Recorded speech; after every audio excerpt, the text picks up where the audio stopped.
ಎಲ್ಲರಿಗೂ ನಮಸ್ಕಾರ. ಭಗವದ್ಗೀತೆಯ ಮೊದಲನೆಯ ಅಧ್ಯಾಯದ ಶ್ಲೋಕಗಳ ಪಠನೆ.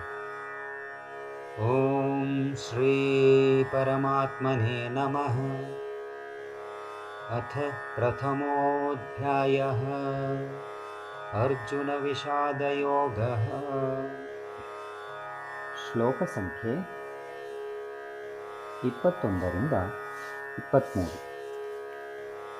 ಅರ್ಜುನ ಉವಾಚ ಸೇನಯೋರುಭಯೋರ್मध्ये ರಥಂ ಸ್ಥಾಪಯಮೇಚ್ಯುತ ಯಾವದೇತಾನ್ನಿರೀಕ್ಷೇऽಹಂ ಯೋದ್ಧುಕಾಮಾನ್ ಅವಸ್ಥಿತಾನ್ ಕೈರ್ಮಯಾ ಸಹ ಯೋದ್ಧವ್ಯಂ ಅಸ್ಮಿನ್ ರಣಸಮುದ್ಯಮೇ ಯೋತ್ಸ್ಯಮಾನಾನವೇಕ್ಷೇऽಹಂ ಯಯೇತೇತ್ರ ಸಮಾಗತಾಃ ಧಾರ್ತರಾಷ್ಟ್ರಸ್ಯ ದುರ್ಬುದ್ಧೇಃ ಯುದ್ಧೇ ಪ್ರಿಯಚಿಕೀರ್ಷವಃ.